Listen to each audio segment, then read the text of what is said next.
It's, I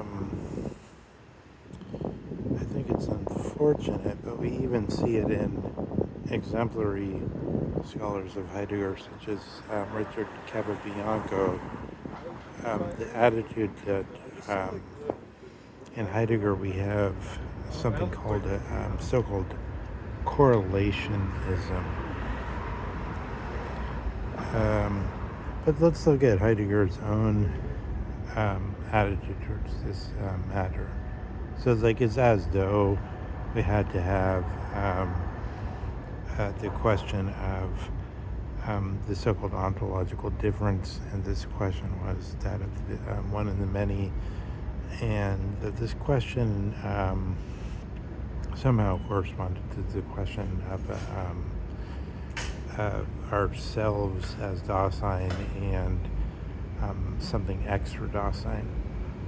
So that would be suggested, for instance, even by the notion that Dasein immediately recognizes without a special deduction, as though without a split between sense data or impressions and ideas or intellectual inference, that other Dasein exist.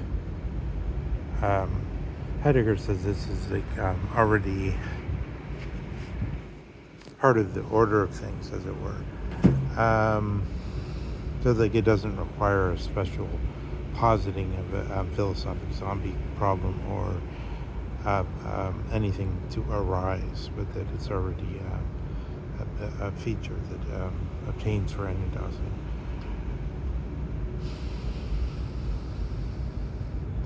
From out of sort of somehow sticking with the notion of a correlation between a Cartesian correlation or correlation of Gevorf and Heidegger, as in Zizek's saying, which in itself is intelligible, and I think Zizek says it guardedly, or to put it another way, in an intelligent way, that he says, oh, Heidegger is sort of like a super transcendentalist. But only he sort of says that in a guarded way in order to say this is the way I understand Heidegger. But how does Heidegger understand himself? So the Heidegger says, if I am forced into a situation where I have to express myself in terms of ontic position, then I would prefer to say that the ontological difference, or the difference between beings and being, is equivalent to the eternal moment. So if you do ontic philosophy, if you do Platonic philosophy, then you have to say there's something that is eternal, sempiternal, or something that stands still, archetypes, and something that moves, the sense data. There's the archetype of agapanthus. This is in fact sort of slightly drooping agapanthus in late July. And the idea, or the eternal potential that the universe or the cosmos or a being in some more radical way could allow for the agapanthus to exist. This is supposedly this eternal possibility that the agapanthus can exist, and then what the sense data gives according to various theories, such as that there's somehow an impression and somehow a memory or an idea or something, or various other ideas, or in the strictest sense, I think in the politeia and the divided line, the aesthesia, or the senses, and the episteme and nous. The lowest form being the mere alliance, or actually, I think the lowest form being the shadows, and then the mere alliance. The shadows being reflections of things we rely upon, and then we say, oh, this is merely a reflection in the water and not the actual thing we rely upon.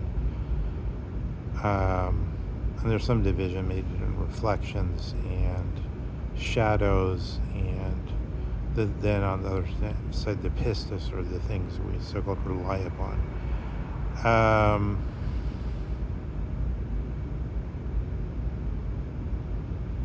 And then there's things like geometric proofs, which are supposed to be on the other side of the divided line, in other words, the eternal side.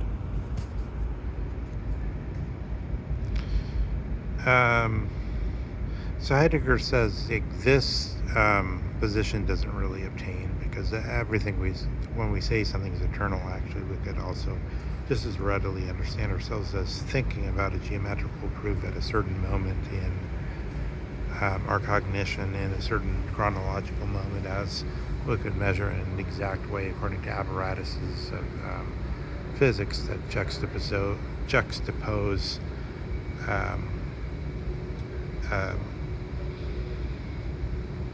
the velocity and the duration, or juxtapose, are able to make sort of this double-eyed vision, so that usually in usual cases, if we see a car coming down the street, we can kind of say, that we can kind of tell how fast it's going, and make this simple physics problem in a sort of by hand way, rather than in the strict way. It so happens strangely, when we look at people observing the stars, they used to give gradations on estimating whether something's a planet or a star, and how bright is it, and then they give estimations on a scale of 0 to 5 of the brightness level, and this totally corresponded once they got mechanical means of saying how bright something was to the observations of skilled observers.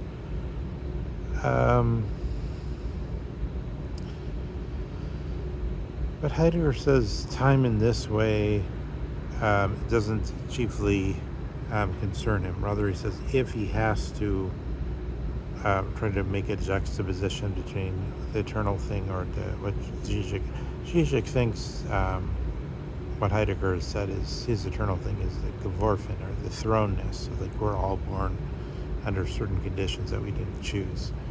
But Heidegger himself says, rather, if I have to give it an eternal ground that doesn't move, I would choose to give this notion of the ontological difference, or the difference between the one and the many, always as being a problem everyone has to face. But he says this only in the following context, in the sense that if he's talking to people that don't agree with him, that don't take up his position as he takes it up, that won't.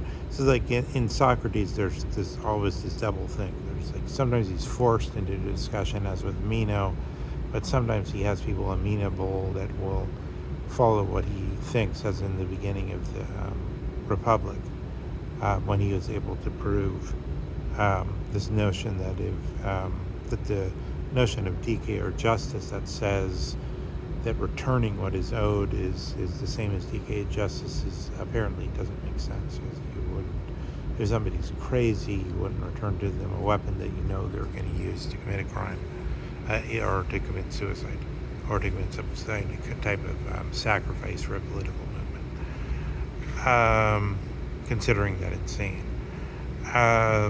Which raises certain questions about the Foucault questions about what is insanity, what is madness, which we more or less take for granted in current discussions, but not necessarily in current political or current moral discussions, in current philosophical discussions. Which I think is an error of certain forms of academic philosophy. But okay, so then we can see in Heidegger, we have a particular position which is only mentioned vis-a-vis sort of staying in contact with other positions. But if he's really to express his position the way his own Dasein has it, it would not be in terms of this sort of super transcendentalist, or in terms of sort of modified version of Plato's eternity as against changeable things, or in terms of this notion of correlationism.